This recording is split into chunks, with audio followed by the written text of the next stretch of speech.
Good evening and welcome to tonight's episode of the Roundtable here on the Grayson Network. I am your host, Danny Ellyson, and today is January 27th of 2021. Tonight I am joined by many of our panelists, special guests, and we hope by a ton of you viewers. For opening tonight, I'd like to start with Alec Johnson for 4 minutes to discuss with us the current state of legal affairs at the state level. Alex? Well, hello, everyone. Glad to be here. I actually don't know if I have 4 minutes of things to talk about, but I would like to just hit on two brief legal things that seem to be going on. I mean, one of them that I've been, in constant social media fights with some people over was one of the state representatives here in Georgia got kicked out of the Capitol the other day because he declined to take a coronavirus test. I mean, he was wearing a mask and, like otherwise just a safe guy. He actually happened to also be the same guy who challenged Speaker Ralston for the speakership. For those of you who don't know, David Ralston is someone who bullies conservatives and Republican representatives and tries to get them to not really act like Republicans. It's if you don't know a lot about the state capitol, it's pretty much run by the speaker, and if your other representatives just probably kowtow to him all the time. Sycophancy is normal. But in any event, Representative Clark was kicked off the floor. You can see it just by Googling about it. The news is all over the place because he declined to take a medical test, which is very interesting when you think about the fact that you can't really prohibit people from voting for not taking medical tests in any other circumstance. And apparently, according to the House rules, there's nothing in there that said that you had to take a test to be there either. So it's a very odd circumstance and pretty appalling when you think about it. I mean, you obviously can't require medical tests or other things to vote in a general election. The voters of that district are sort of disenfranchised. And to me, that's a pretty appalling event. The other thing legally that I see coming down the pike, I mean, I don't know if it'll actually happen or not, but I wouldn't be surprised. I don't know how many of you have been following the GameStop situation. By no means am I a financial expert, but I have found it intriguing that Wall Street may not be too happy with the fact that a lot of people can work together to change the market like they already do. And so government regulation hasn't been proposed, but I wouldn't be surprised if the bankers on Wall Street try to get their friends in government to find other ways of keeping them in the money. So that's all I really see legally right now, but I am looking forward to talking with the rest of you for the next 25 minutes or so. Very interesting opening, Alex, and I assure you, I'm pretty sure none of us will be surprised by the crazy litigation that is going to surface itself this year. Catherine Bernard, your turn here at the roundtable. Well, good evening, everybody. I want to add one issue at the Georgia legislature that we're going to be hearing a lot about, and that is changes to election laws and voter suppression. That will be the accusation. And I think, unfortunately, it's becoming a political circus for both sides, rather than handle the legislation in the existing governmental affairs committee. The Speaker of the House, who Alex just mentioned, a lovely gentleman, known for building consensus in an, open and fair way all the time. He actually created a new special committee to handle this voter, the proposed changes to election laws. And so the Democrats are kind of complaining about that. And I think they have some grounds to complain. You're basically acknowledging that this is going to be a political circus rather than just making any necessary changes to the election law, as a matter of election integrity. So I would, keep an eye on that. imagine that the committee is mostly going to function as an opportunity for Democrats to accuse Republicans of voter suppression and Republicans to accuse Democrats of voter fraud. And, you just have to watch that switch in, various elections throughout Georgia history. I did also take a look at the impeachment situation, which, I do think people need to focus on their local and state issues. So far be it for me to take attention away from Georgia on that. But, Georgia is mentioned in the impeachment articles. The conversation with Brad Raffensperger figures prominently. So I do think that, we need to pay attention to that. There's some accusations of sedition and treason that, ultimately, obviously you can wait for the facts to come out. But ultimately what it looks like to me at this point is the attempt to criminalize political dissent and, go after the opposition party, once you have won and gotten into power, which is not a really healthy dynamic. I'm never going to cry over a politician getting prosecuted because they all have done something to deserve it. And, so that's not where we need to focus our attention. But, the trend to criminalize political dissent and, make it only socially acceptable to be a member of, one party, that's kind of a dangerous place to go. And it's something I've been pushing back gently with some Democrat friends on, when they say all Republicans are Nazis, it's like, well, so are you actually advocating a one-party state? Is that your position? Which, most of them are not willing to go that far quite yet, but that could change any minute now. So those are just a couple of thoughts as I look at the legal landscape this week for tonight. Catherine, great review. Thank you for coming to the table, and I look forward to the conversation coming. Folks, tonight we're talking about some of our current pressing things, the issues that are going on. We've got President Joe Biden currently in office and signing executive orders quickly and rapidly. The interesting thing about that is 60% of the executive orders that have been signed are all paramount around COVID-19. That being said, I would like to talk with our panelists tonight in our opening and our start here about some of the issues that could potentially come from these executive orders. For example, Executive Order number 13996, which is establishing the COVID-19 Pandemic Testing Board and ensuring a sustainable public health workforce for COVID-19 and other biological threats. Humdinger right there. Well, what is defined by a biological threat? Judge Nally, I'd like to bring you into the show. Not necessarily specifically on that one executive order, but your review as to the executive orders that are pumping out of the White House at this time. Well, thank you, sir. But unfortunately, most all of my attention has been focused on the problem with getting to grand jurors.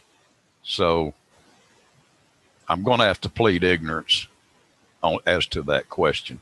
Well, fair enough. We can roll back to it, Judge Nally, but we could also talk about Biden's executive order establishing a commission to review the Supreme Court and the federal circuit courts, their jurisdiction and how they operate at this time. What say you? Well, now, I do have an opinion about that, and that's a useless commission, primarily because of the existence of a grand jury. Now, I don't need to get into the nuts and bolts of grand juries. Lord of mercy, if I did, I'd probably wind up on a stump.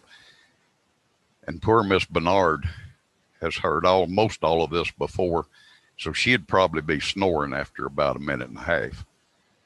But grand juries, federal and in the state of Georgia, have the authority to stick their nose in any governmental organization's business, and that includes the courts. So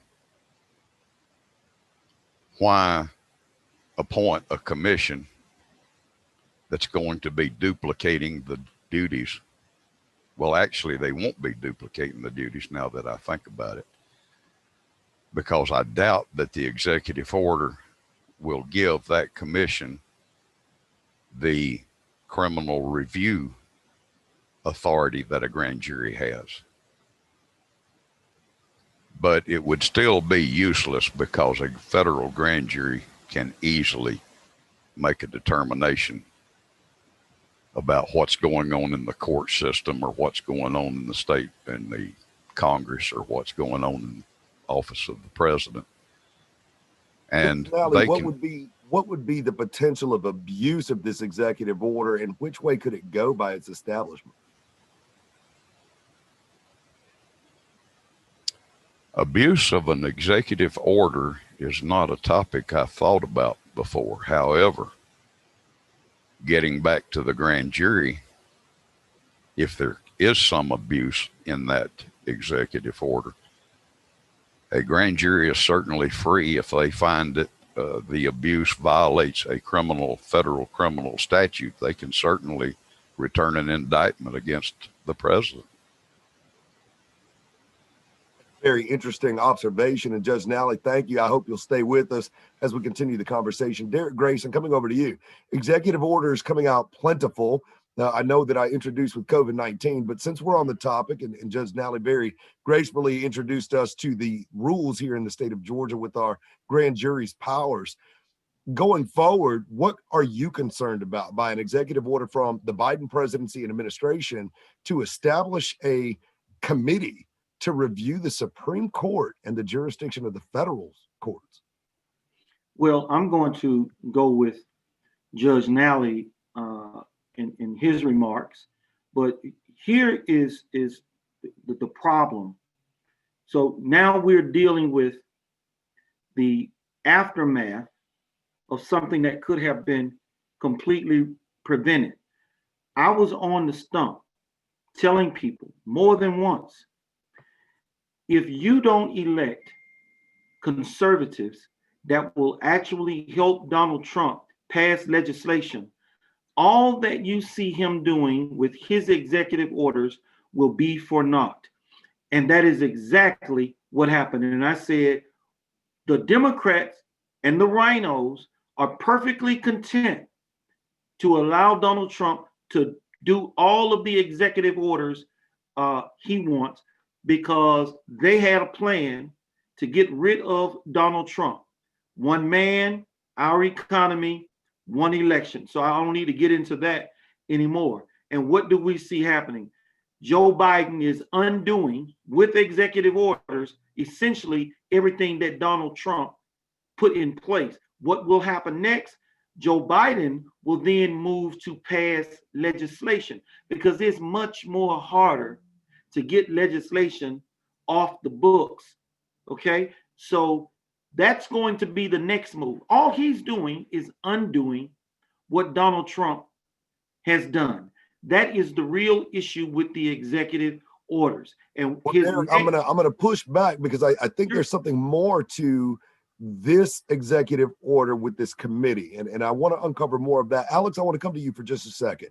Let's talk about Judge Nally just broke down and told us that our court system and our laws here in the state of Georgia allow the grand jury the jurisdiction to be involved in these things. My concern is that this executive order is setting the stage for that to be overruled by way of a federally appointed commission that now goes in and reinterprets their game plan of the Supreme Court and the federal courts. What impact will that have on the state? And do we have a state that will roll over? Well, I think that any executive order by Biden is only it can only affect the federal courts. That's the extent to which federal courts can influence. I mean, they can't really influence state courts beyond that. Now, what Biden, I believe, political influence, and I gotta chop you off there. Political influence has its place in the court systems, and we've seen that. We talk about Roethlisberger, we talk about Governor Kemp.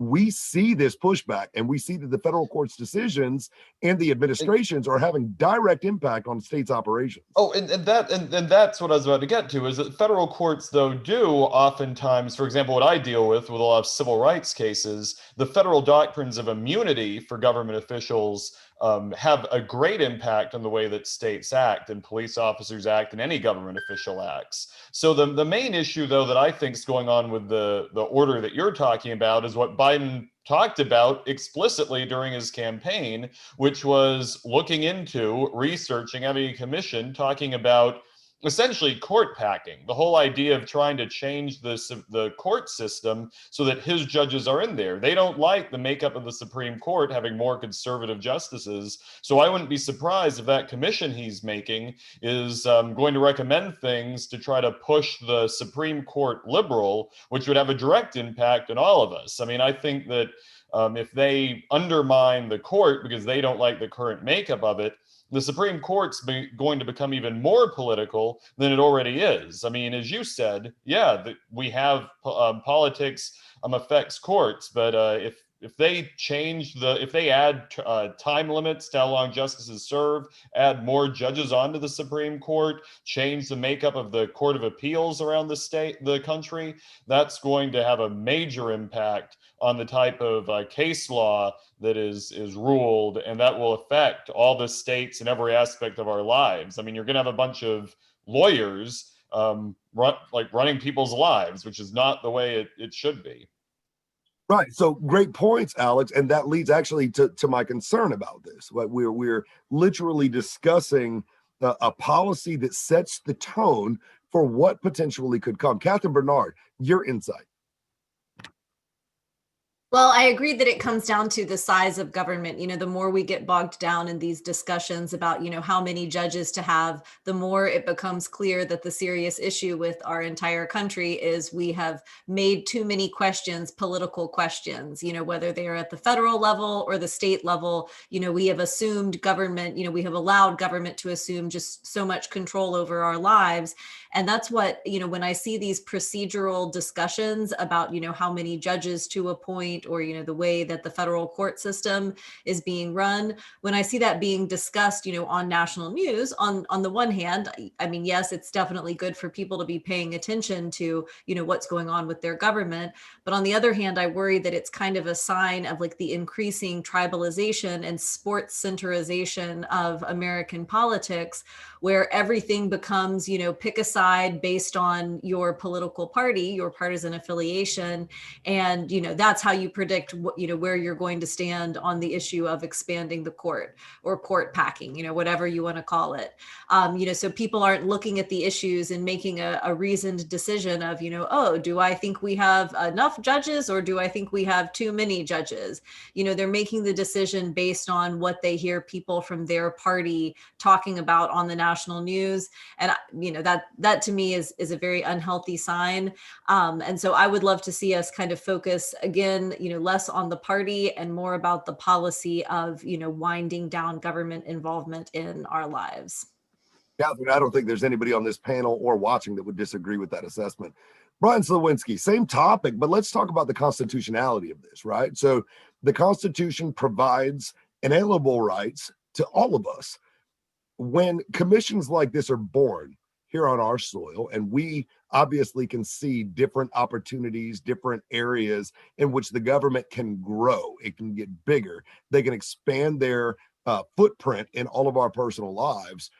Where do you stand constitutionally on the idea that we even introduce this little piece?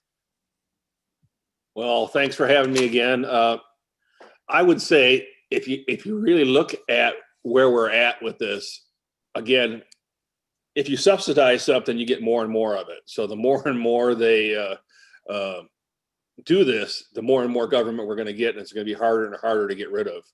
And we need exactly the opposite. We don't need to be doing more commissions. We need to be actually sticking to the Constitution of the United States of America and living that and bringing that up and telling people about that and making sure that they understand the Constitution. If they don't, teach them. Well said, Brian. Well said. And I think all of us are what we would identify as constitutionalists. We believe in what our founders designed, what they built, and what they trusted us with, that this we shall defend. Candace Taylor, let's bring you into the show. We haven't seen you in a while. I know this is a legal conversation, but from the premise of an activist, right? We're here in our communities. How do we wake people up to these little things? They look at these executive orders and they're confused in the legal terminology, but they don't see on the back end what these little executive orders can open doors to. Yeah, I think it's important. You know, I've seen a lot on social media that people that voted for Biden are changing their mind now because it's affecting their job and it's affecting their livelihood and it's affecting promises he made that he's not fulfilling. And so I've already seen a lot of people that are Democrats saying I shouldn't have voted for him and they regret it. And I think we're going to see more and more of that. But you're right. We have to educate the populace because they're busy. They're raising their families. They're working. They're going to church. And they don't have time to dig into it. And it's not common language. I mean, I'm an educator. I've taught pieces of the Constitution. And I had to go, I've read it about 10 times since I decided I was going to run for U.S. Senate and throughout the time running. And so, and I still, every time I read it, reflect and research and take pieces and learn because it was written simply, but we've gotten so far removed from it, it's complicated it. And I think if we take it simply and look at how they intended it, it's not complicated, but we've complicated it with bureaucracy to manipulate and make money, not us, but people in power. And it's made it very confusing. And so we do need to educate people and talk to them and explain how it affects their lives because they don't understand.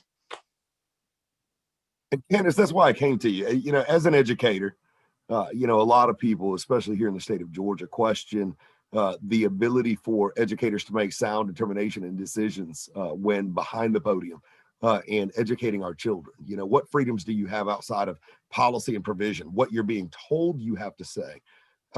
But I do value very much that you have taught the Constitution. And Candace, your reputation precedes you. We all know very well that you stand for the people, and for that we thank you. So segueing out of that, coming to Josie Cruz. I mean, folks, if you don't know who Josie is, Josie has lived through it all. She's lived in the realm of the world that we are headed into, and she came here to get away from it. And now she's an advocate for restoring and keeping and holding the amazing constitutional provisions and rights that we have here. Josie, what do you see happening with these executive orders? Have you seen the writing on the wall before? Hi, everybody. I didn't know the president of Colombia, Álvaro Uribe, was with us tonight. Álvaro Uribe, so Danny. Okay, so I have to explain that to my viewers. I have a technical issue. My grandson's name is Álvaro Uribe, and his name is stuck here because he had a Zoom class in school, and I wasn't able to get it changed. So I've got to have a techie come over, but I apologize. I am your host, Danny Ellyson. Back to you, Josie.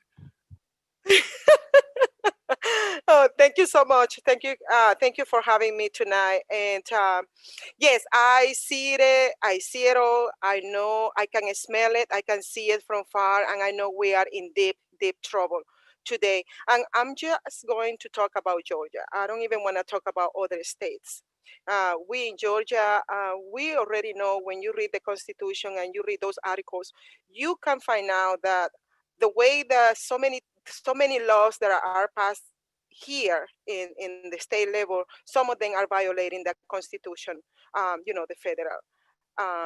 If we continue allowing this situation to happen, our state is going to fall completely on what we used to know for the last 60 years, the socialism in District Number 4, District Number 2, District Number 5, and District now number 6. What I'm saying is socialism, because if you really want to know what is socialism or communism, or let me put it in a simple way, government control, you just have to visit those districts. Last year, for 2 years, I was visiting District Number 4 because I put myself into the test to see how interesting the candidacy and this congressional district number 4 would it be at the end of these elections. So I did it because, first of all, I love Georgia. Second, there were nobody who wanted to challenge Hank Johnson on the last election. So I said, well, I'll do it. We cannot, as a Republican and as a American, we cannot leave a position on challenge. So that's why I did it. And I learned so much. I learned so much from the people. I learned so much from our own Republican Party. A lot of leadership in the Republican Party reminds me of the fake opposition in Venezuela. The fake opposition in Venezuela name is MUD, which in Spanish is Mesa de Unidad Democrática. I'm going to translate it in English. Is the Democratic Roundtable Unity, something like that. And they pretend to be the opposition, but at the end of the day, they get together with the government, which is the PSUV, which is the socialists who are in charge of the country. And they end up doing, violating first the Constitution, violating some laws, and they end up doing what is convenience for them and for their political parties, their own political Josie, party. They Josie, forgot what I'm about the hearing you citizens, they explain forgot is about that, and I don't mean to cut you off, but I want to be able to stay on the topic and where we're at. But what you just explained is perfect, because it sounds like to me that you just described exactly what we're watching happen, and that is that people will buy to the title. They'll bow to the title, whatever gets them elected. But when they all get there together, the agenda is the same. So outside of the party, what threats are on the edge when you've got a rogue government that is signing executive orders that the people have no say-so in? The problem is that the political party are already in this big mess with the government. We as a Republican, the grassroots, we need to recover back. We don't need to go out there and create another political party or something like that. We just have to get in there. For example, I found out the schedule for the next convention, right? So what we need to do is the Republicans out there, the grassroots, they need to start going and attending these meetings in the Republican Party for each in each county, and they need to start asking questions, and then if they can like trying to become part of the solution, like trying to become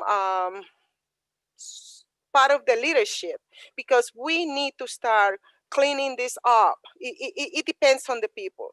The last time that I went, for example, the last time I attended one of the meeting of the DeKalb County GOP, I'm gonna say how it was, okay? And I hope they don't continue hating me, but I think they might. So what I saw in that meeting was old people, old people, old people. And not only all old people, but also the numbers of those people, they were no more than 10 people in that meeting. And that's the Republican Party of DeKalb.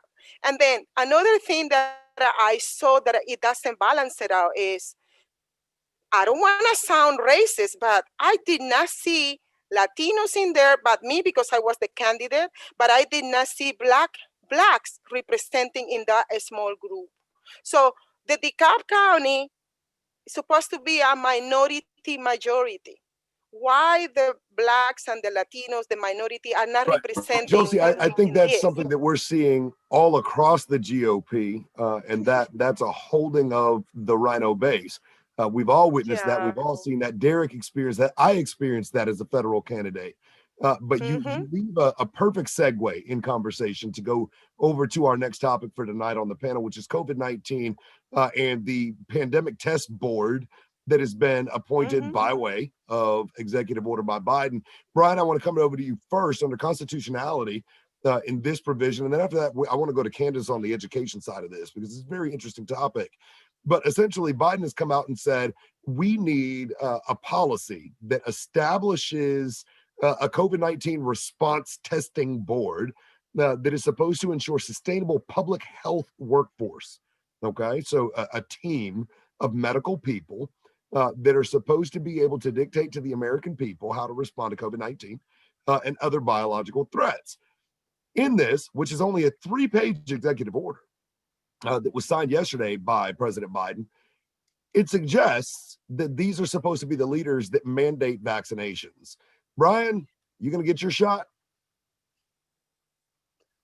All right. Well, first off, I think the Republicans should start hitting back at Biden when it comes to the executive orders and start suing them back and shutting this stuff down, and actually tell them, if you want to do this, you need to run it through the legislative process where it belongs. I think that would be a better move, and say, hey, we're willing to work with you, but we got to go through the legislative process. Well, So that's a terrifying thought with Chuck Schumer and Nancy Pelosi and, our not other members that are up because there at the helm. Not necessarily, because if you actually get back to the actual rules of the House and you allow committee votes on all this and allow amendments on this in the committee process as well as on the floor, you can literally set this up as you can make the Democrats make some hard votes, and you can use it against them. I can agree with that, but that again is based on committee members and members of the Republican Party that hold themselves to a level of integrity. Candace, when we look at this from a landscape, I've heard from many parents that are terrified that there's going to be some type of vaccination program in the schools where kids are going to be sent to the school nurses and they're just going to get the shot and parents aren't going to know about it. We've already seen legislation that states that teenage and young children starting at the age of 11 and 12 can make choices on their own as to whether they receive a vaccination without parents being notified or consulted. Is this something that you foresee actually taking place, or is there something in place that you as an educator know that would prevent it? Well, it's not something that's advertised. We have attendance policies in our systems that we push for vaccinations at the health department and with our pediatricians, because obviously we don't want measles and other things to break out. We want them to be immunized, but there is a law that protects them. And I'm sure Alex and Catherine could talk about it. They can actually sign a piece of paper and say it's against their religious beliefs to be vaccinated, and that's it. So we have to honor that. And unless they go back and they take away your right, and as a parent, then they can't force it. And then we have so many kids right now going to homeschool because it's basically, if they can have a virtual option, or if they're failing the virtual classes, and we're saying you have to come back to school, and this is happening all over the state to school districts that are saying they're failing, they're not logging on, they have to come back. Parents are going, okay, well, I'm going to homeschool them the rest of the school year because I'm worried about COVID. So they're not getting their vaccines for sure. I'm not taking the vaccine. I've seen too many people having convulsions involuntarily and too many issues. I have 3 children. If I was 80 years old and I'd already raised my children and I was worried about the high risk, I may would consider it, but I won't take it because I feel like it's more of a chance of something happening to me with the vaccination than with the virus. So I guess you just have to do what's best for you and your family, but unless they change that law and that parent's right, as of now, we don't advertise it, but they can come in and say it's against my religious beliefs to have vaccines, and I'm not doing it. And they sign it, and we can't hold them to it. And, Candace, I'm glad that you brought that up. I mean, it's not necessarily, myself as a retired military service member, I don't present myself as being a anti-vaxxer, but I do believe in the safe administration of scientific medicine. And that means that it's well vetted and well tested. And I'm glad that you also brought up the religious exemption. What I fear is that exemption is going to go right along with our religious liberties and freedoms that are under attack all across this country and inside the government institutions that are in place. And that piece of paper in which I've signed for my children will become mute. Catherine Bernard, what protections do we have in this? If they do come after our religious freedoms, which we're obviously already seeing in so many different ways, not even necessarily from the government. We're seeing it from corporatism. We're seeing it from social media. We're seeing it from the moguls out there. What protections do we have going forward as the people?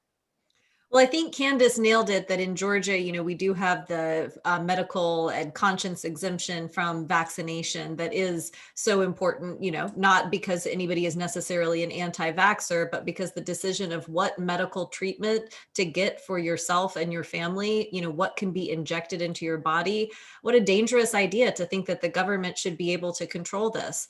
And unfortunately, I do have to run after this. I've got a political meeting later tonight, but one of the folks there is a candidate who ran in Dunwoody this past legislative session. And when I was out door knocking with her, we met several medical refugees from New York, very nice families who had specifically come down to Georgia to escape the, overly restrictive vaccine rules in New York that, basically would have required even immune compromised children to have an extensive schedule of vaccines.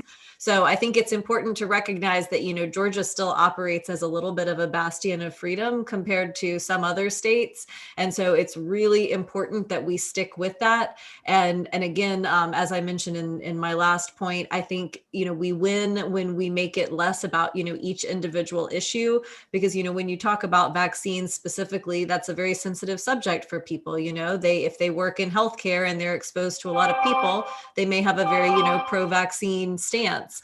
But when you phrase it as about medical freedom and the right to control your family's own healthcare, I think that's, a winning issue for everybody. And so I hope we can continue to focus on that as, again, winding government down and out of our lives and making these political battles just, it's less important who wins the political battle, because we're not giving government that level of control over our lives, regardless of who's in charge. Catherine, well said, and thank God for the state of Georgia and its policies that are currently in place, and we all pray that we continue to keep it that way here in our state. Catherine Bernard, thank you again for joining our panel tonight here at the Roundtable. We look forward to seeing you on the next episode of the Freedom Table here at the Roundtable on the Grayson Network. Alex Johnson, moving back over to you. When it comes to religious freedoms, right? We have protections. Georgia's great, but Catherine just brought up New York. It unequivocally has its own little setup, right? And so the states are doing things differently. Kids are being treated differently. How long is it before we start seeing federal mandates? And with the rhino base all the way across the union, we start seeing states fold to this federal arm, and we all start looking like New York. Is that a real fear that we should be concerned about? It's definitely a real fear, but it's not the federal mandate itself that you need to be worried about. I mean, worrying about what Washington does is less important than worrying about your own state elected officials, because the way that those mandates work is the federal government, there's a doctrine that essentially says that the federal government cannot just commandeer state officials to do their dirty work. Like if the federal government wants to make everyone be vaccinated, they would, first, it would be unconstitutional. But second, even if it was legal, they would have to turn around and get the people to do it, to have federal employees doing it. But the way they get around that is that they make incentives and deals with the states in order to force it to happen on the state level. So when these mandates come out, you don't need to be as worried about the federal government like offering the bribe as you do about the state governments taking the bribe. So if the Georgia state legislature decided that they wanted an extra $200 million or something in federal funding, and in exchange, they're going to require vaccinations and use the Georgia Health Department to do it, that's how they would try to create some sort of regime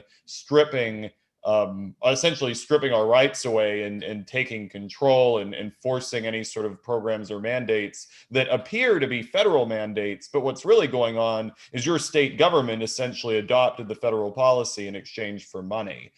So it's a real fear. I wouldn't be as worried about it in Georgia as I am in other states. But I do see that as a realistic fear. And like Catherine, I actually have a meeting tonight as well. So I appreciate everyone's being here tonight. I look forward to seeing you all at the next roundtable. So Alex, great review. Thank you for that feedback. And I think that you actually tapped on what a lot of people are fearful of. And that is our state selling out on us. Like we have seen recently here in the state of Georgia. And we pray again that doesn't happen. Alex Johnson, thank you for being here at the Roundtable. We look forward to having you back on our next episode. Coming to you, Judge Nally, Alex Johnson, Catherine Bernard, both give a legal review about the strengths of the state of Georgia from, a legal review from attorneys. But Judge, from your position and in your long tenure in the legal field here in the state of Georgia, do you think judges like you, to your caliber, still exist? And are we safe here in Georgia? Or is Georgia possibly a state that could roll over? Well, no, I can emphatically state that you are not safe. I will go even further and tell you the reason for that. And I will do that by probably making at least one enemy here tonight. When I state that the educational system of this state and this nation have done an absolutely marvelous job in educating this people to the maximum level of their acceptable ignorance. Now, the reason I can say that is because I have been exposed to case after case where ordinary citizens, and some of them intelligent citizens, have been victimized by corrupt judges, corrupt lawyers. Glad those two are already gone.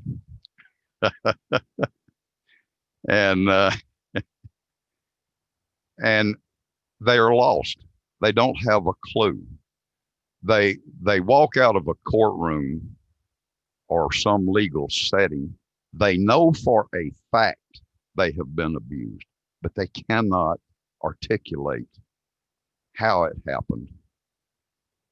And they don't have a clue why it happened. And that's sad.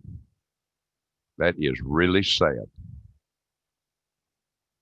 Because this nation was built, now we like to say, oh, it was built upon a constitution, and we generate so much illustrious verbiage to describe that constitution. But what people don't understand is that's a contract. Now, the Supreme Court understands it very well, but it's a contract between all of the citizens in this nation. But we don't think of it as being a contract. We don't think of our neighbor as being a contracting party. We don't understand that this nation of liberty, at its very root, is established upon a dictatorship. The family unit is a dictatorship. You cannot classify it any other way. But no, you're in danger because the Constitution of the state of Georgia and the federal Constitution, by the grace of God, still contain grand juries. And the power of those two grand juries are laid out in our Constitution.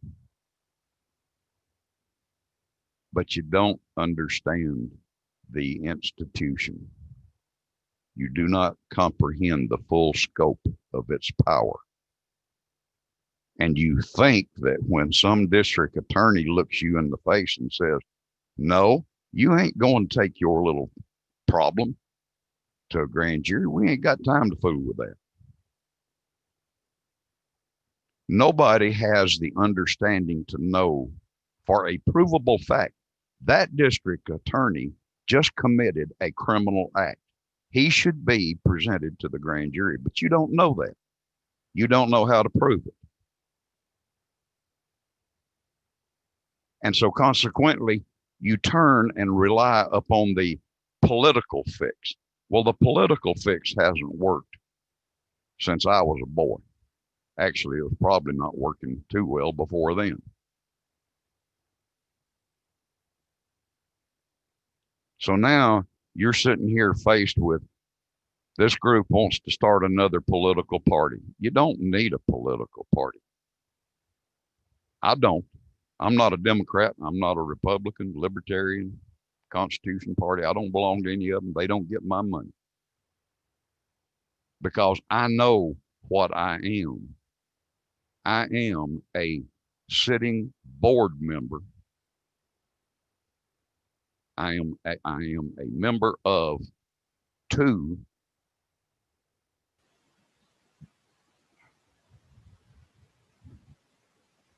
Y'all excuse me. I just had a senior moment. I am a sitting member on the board of directors of two of the largest corporations in the world, the United States of America and the state of Georgia. But then so are you. Each and every one of you occupies a chair at that table. You are board of director members, but you ain't acting like it. You're not educating yourselves to be in that position, but you're there. That ain't going to change. And you have access to toolboxes to manage that government that you're supposed to be directing.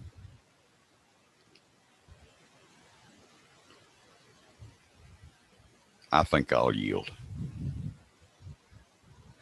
Judge Nally, I hate for whoever I go to next to follow that, but I got to tell you that is one of the best breakdowns of the U.S. Constitution and the Constitution of the state of Georgia that I've ever heard. And for that, sir, we are truly in debt to you. And I thank you. And I pray that those words resonate with every mind and heart that views this, hears this, listens to this, or that is participating in this. I feel that Judge Nally just challenged us to be who we are. And he did so lawfully, elegantly, and he empowered us to where we no longer have excuses. I demand that I step up, and I demand that you do too. Derrick Grayson, coming to you, brother. Good gracious almighty. How in God's name do we follow that? Well, ain't no problem for me. I'm going to go back to where I left off because I don't think, and I'm not talking about anybody on this panel, I don't think people really understand what's going on. And God has given me the ability to have foresight and see little pieces and put them together and recognize what's going to come of it. And it ain't nothing magical. It's called studying history. But anyway, I started out talking about these executive orders. Here is what people don't understand, but let me paint a picture. Firemen trying to put out a fire from a gas main that's spewing gas, and they're just putting water on it. Nothing is happening, but nobody is addressing the gas main, turning off the gas main to stop the fire. So again, Donald Trump, when he was first elected, had the House and Senate majorities. They did absolutely nothing to help him. He passed 3 pieces of major legislation because either party had no choice. After that, they limited him to executive orders. What you see happening now is Joe Biden, and the reason they limited Trump to executive orders is because it is easy to wipe out what he did, because if he passed legislation, that is harder to get rid of. That's key. So what Joe Biden is doing now, and I have been chronicling it, wiping out all that Trump did, he is also going to use executive orders to pack the Supreme Court, to get judges on the bench or get states to agree in an effort to never let there be another Trump. And they will pass legislation at the federal level that will then be adopted by the states. And all of it is going to be designed to never let there be another Trump. That's what this is all about. That is why they are using the executive orders to usurp the Constitution. Now, if you can't see that, it's not my cross to bear. But you were warned, you were told about this. And yet, here we still are. And everybody is pouring water on the fire, but nobody is dealing with the gas main leak. That's the problem. Derrick, I appreciate your sentiment, and I absolutely agree with you that when it comes to this, we all share a burden. As Judge Nally gracefully suggested to all of us, our place in this contract between each other. And I think there was no better way to justify that, explain that, or break that down. We have a contract between each other, and we should all be held to that standard to honor our constitutional merit and what we owe to each other. Brian Sawinski, your final words on constitutionality. I got to give everybody some space behind Judge Nally. I don't know if I'm the only one that felt that was profound, but it struck me. Yeah, I got some back talk. Somebody needs to mute their. I see that Elena Moreno and Geraldine's phone are both firing hot. If you guys can mute for me. I'm getting a lot of feedback. I was wondering if there wasn't some way that we. You can't talk now. Well, could I see you this evening, maybe? Scott, can you mute Geraldine and Elena, please? There we go. There we go. All right, Brian. Now I can hear it because all I was getting was feedback. Well, as far Derrick is exactly right. We're putting Band-Aid. We're putting Band-Aids on right now on a ruptured artery, and we're not worried about fixing the artery. We're just putting Band-Aids on it. And until we really get down to the crux of things and actually start getting people elected through the voter box, and as Judge Nally said, also using the grand jury system to make sure that we are on the state and federal level doing what needs to be done to hold everyone accountable. That's not being done, and people don't, like Judge Nally said, people don't know how to do it, and they need to be taught. So until we start really having an educational, we need to be. I mean, this forum is one of the great things that I love about the forums, was we need to educate people. But I would actually like to see something maybe grow from this, was that we actually start having classes and teaching more about how to get more involved and learn how to stitch up that artery versus just continue to put Band-Aids on it. I think that'd be better for everyone involved. Brian, I absolutely agree with you, and I would hope that we're all trying in our homes, and that we all find a way to expand that, and we continue to come to this table where we inspire and build each other to step up to the challenge, step up to the plate, and be who we are supposed to be, not only for ourselves, but for our community and for each other. Josie Cruz, coming to you, final words, 2 minutes. Judge Nally said some things, and I saw your reaction. That's a very heartfelt position that resonated with me, and I could see that it affected you too. What you got? We need to go back to basics. We need to start teaching our own kids. Take advantage of this pandemic. We have our kids at home. This is the time for us as parents and grandparents, some of us, and great-grandparents too, to gather those little minds and teach them. Let me tell you something, my brothers and sisters right here. The United States Constitution is the shortest constitution that I ever see. Okay?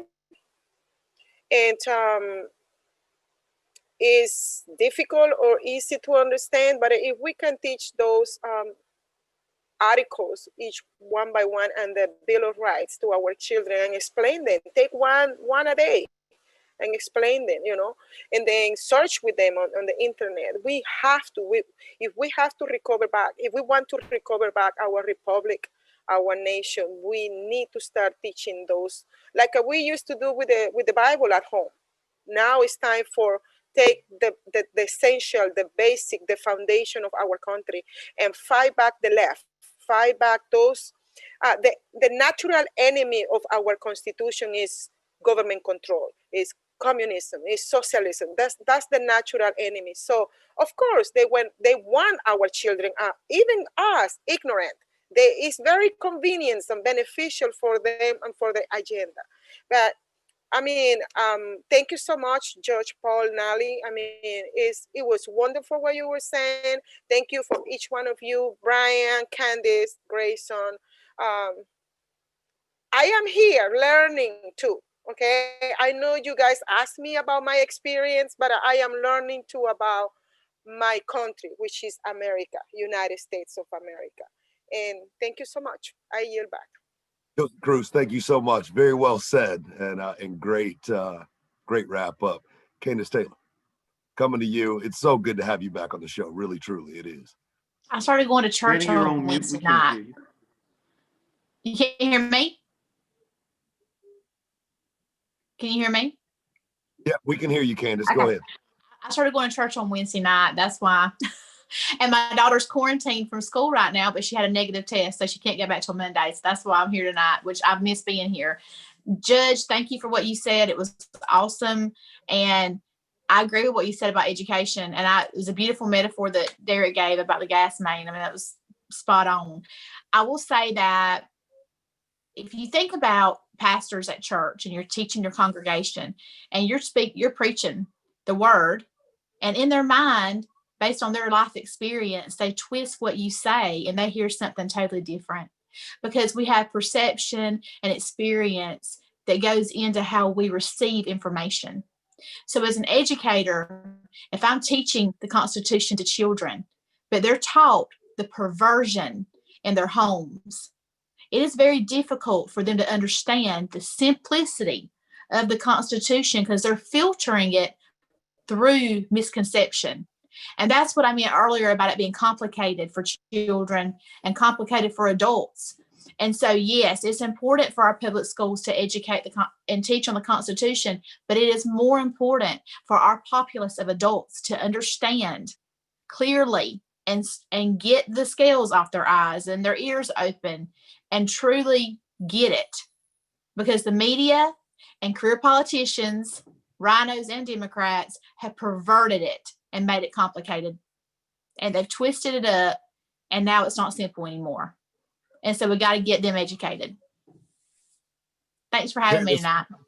Candace, well said. We could tell your passion as an educator and for your service to our children and better the service to all of our families. We thank you. And you have an amazing place in our society. Brian had mentioned using the Tuttle twins to teach your children and the likes of your family the Constitution, and I endorse that segment. Also, another endorsement clip that came out tonight, folks. If you are here in the state of Georgia or abroad and you're interested in what's going on in Georgia, please, as Alex mentioned, join the Georgia Republican Assembly, the GRA. You can actually Google it, Georgia Republican Assembly. It is not the GOP, but it is a accountability body here in the state of Georgia that will aspire to keep us all on track. Folks, tonight, we've had a great panel, awesome conversation, and the topics and how everything has rolled together. About the overreach of government, executive order abuse, the abuse of government understanding. And you know what? Judge Nally brought it down, and he broke it down to a level that resonated in my heart. One, I'm not a law degree holding individual. I'm not a lawyer, but I will tell you, I've spent extensive amounts of time researching the law at the federal level, the Constitution, and local statute. And I have never been struck as much as I was by the words from Judge Nally. And that is that we all have a contract amongst each other. I would argue that Pastor Derrick Grayson would agree that the contract that we all have is covered in the blood of Jesus Christ. And it amazes me in that mix that these two contracts exist in our country. They exist here in the state of Georgia. They exist in all of our churches, whether you're from an African Methodist Episcopal Holiness Church or whether you're from the Southern Baptist Church or Methodist Church down the street. We all read the same exact scripture, the same words and the same verses, but we treat each other as though we're different. I believe that restoring ourselves back to the contract of humanity, that which Christ called us to hold to, that which Christ showed the example of how us to hold to, and the founders of our nation came together and said, we all have these rights. No one greater than the other, regardless of your wealth or your race, how you got here, when you became a citizen, whether you were born here or whether you're a transplant. Doesn't matter. We all have the same inalienable rights. Folks, tonight I would pray that Judge Nally's words and the words of this panel have shook you to your core, woken you up just a little bit more. The only reason these things are happening around us, the only reason that social media and corporatism and the rogue government that is running around in certain states and counties, even local municipalities, and some embedded in the federal structure, the only reason they have that power is because we have rendered ourselves powerless. Judge Nally said it best. We must educate ourselves. We must do our due diligence as citizens of this nation to strive to understand the power that we have contractually amongst each other and the duties that we owe to each other to hold the line. From all of my fellow military service members here, abroad, former, present, and future, this we shall defend. To my panelists tonight, my guest, Judge Nally, thank you so much for your contribution here on the show. It was invaluable. I hope to have you back again. Candace Taylor, amazing to see you again. Brian Slawinski, your constitutional review, priceless every single time. Josie Cruz, Derrick Grayson, my normal everyday gatherers. I love you guys. We'll talk soon. And to Alex and Catherine, our local resident attorneys here in the state of Georgia, we are forever grateful and in your debt for your legal expertise and everything you went through to share with us that which we do not know. From everybody here at the Roundtable on the Grayson Network, we wish you a good evening and bid you good night. Good night. Good night. And